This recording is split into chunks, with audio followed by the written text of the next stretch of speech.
Hi friends, welcome to back my channel story in Hindi. जब हनुमान से हारे शनि। शनि के नाम से ही हर व्यक्ति डरने लगता है। शनि की दशा एक बार शुरू हो जाए तो 7.5 साल बाद ही पीछा छोड़ती है। लेकिन हनुमान भक्तों को शनि से डरने की तनिक भी जरूरत नहीं। शनि ने हनुमान को भी डराना चाहा, लेकिन मुंह की खानी पड़ी। आए जाने कैसे। महान पराक्रमी हनुमान अमर हैं। पवन पुत्र हनुमान रघुकुल के कुमारों के कहने से प्रतिदिन अपनी आत्मकथा का कोई भाग सुनाया करते थे। उन्होंने कहा कि मैं एक बार संध्या समय अपने आराध्य श्री राम का स्मरण करने लगा तो उसी समय ग्रहों में पाप ग्रह मंदगति सूर्य पुत्र शनि देव पधारे। वह अत्यंत कृष्ण वर्ण के भीषण आकार थे। वह अपना सिर प्रायः झुकाए रखते हैं। जिस पर अपनी दृष्टि डालते हैं वह अवश्य नष्ट हो जाता है। शनिदेव हनुमान के बाहुबल और पराक्रम को नहीं जानते थे। हनुमान ने उन्हें लंका में दशग्रीव के बंधन से मुक्त किया था। वह हनुमान जी से विनयपूर्वक किंतु कर्कश स्वर में बोले, हनुमान जी, मैं आपको सावधान करने आया हूँ। त्रेता की बात दूसरी थी, अब कलयुग प्रारंभ हो गया है। भगवान वासुदेव ने जिस क्षण अपनी अवतार लीला का समापन किया उसी क्षण से पृथ्वी पर कली का प्रभुत्व हो गया। ये कलियुग है। इस युग में आपका शरीर दुर्बल और मेरा बहुत बलिष्ठ हो गया है। अब आप पर मेरी 7.5 की दशा प्रभावी हो गई है। मैं आपके शरीर पर आ रहा हूँ। शनिदेव को इस बात का तनिक भी ज्ञान नहीं था कि रघुनाथ के चरणाश्रितों पर काल का प्रभाव नहीं होता। करुणा निधान जिनके हृदय में एक क्षण को भी आ जाते हैं, काल की कला वहाँ सर्वथा निष्प्रभावी हो जाती है।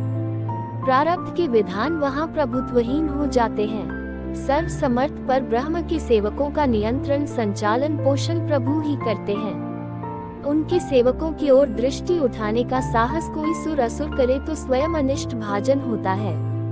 शनिदेव के अग्रज यमराज भी प्रभु के भक्त की ओर देखने का साहस नहीं कर पाते। हनुमान जी ने शनिदेव को समझाने का प्रयत्न किया, आप कहीं अन्यत्र जाएं। ग्रहों का प्रभाव पृथ्वी के मरणशील प्राणियों पर ही पड़ता है।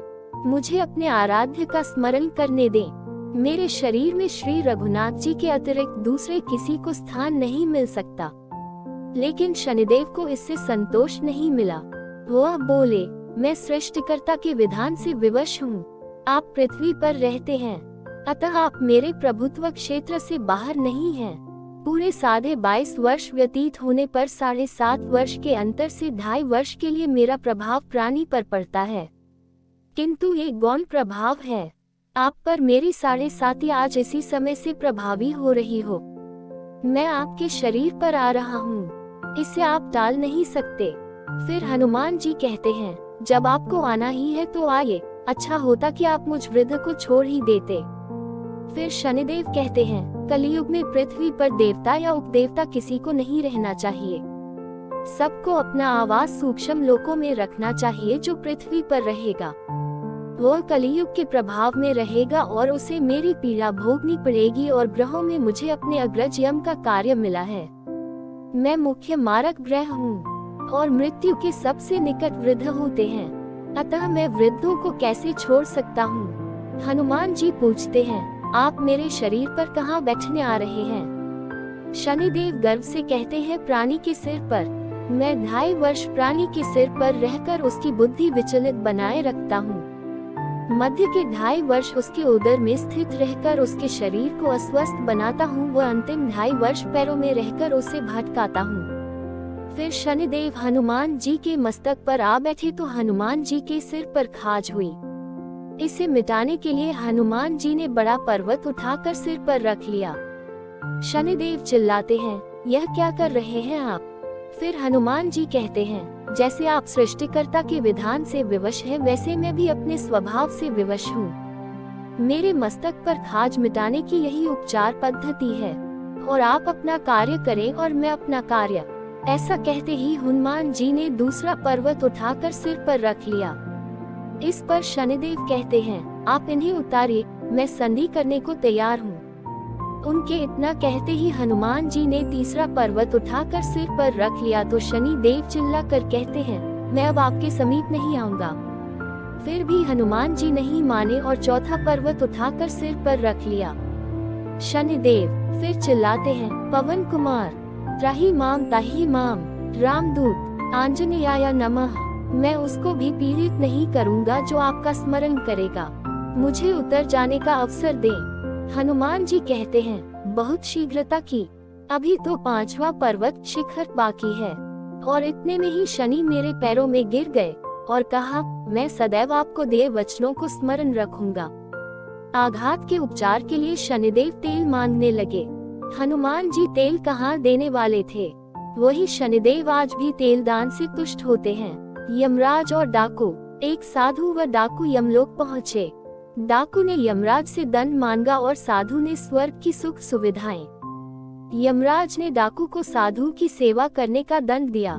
साधु तैयार नहीं हुआ। यम ने साधु से कहा, तुम्हारा तप अभी अधूरा है। मृत्यु के बाद एक साधु और एक डाकू साथ साथ यमराज के दरबार में पहुँचे।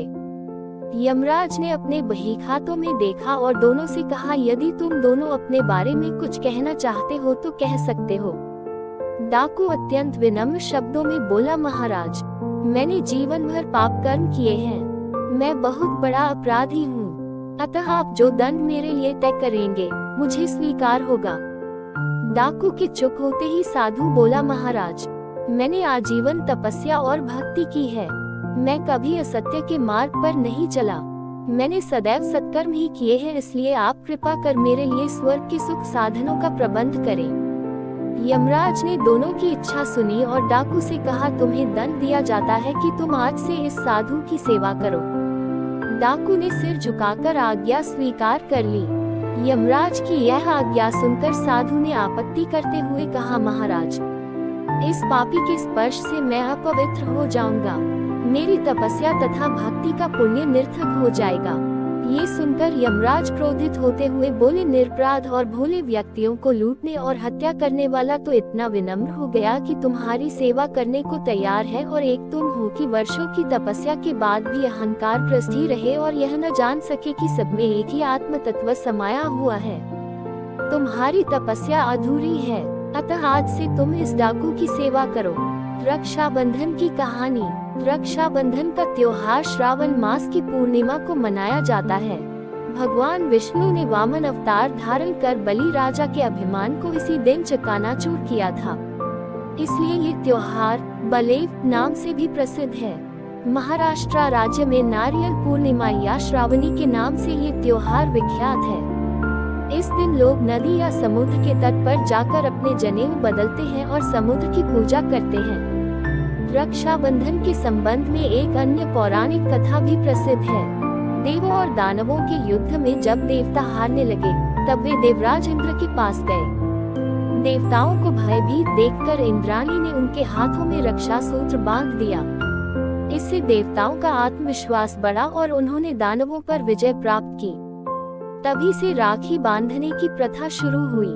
दूसरी मान्यता के अनुसार ऋषि मुनियों के उपदेश की पूर्णाहुति इसी दिन होती थी। वे राजाओं के हाथों में रक्षा सूत्र बांधते थे, इसलिए आज भी इस दिन ब्राह्मण अपने यजमानों को राखी बांधते हैं। रक्षाबंधन का त्योहार भाई बहन के पवित्र प्रेम का प्रतीक है।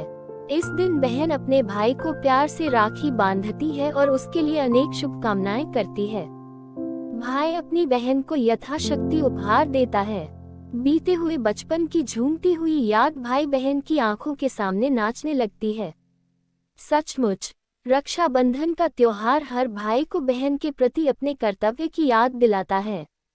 राखी के इन धागों ने अनेक कुर्बानियां कराई हैं।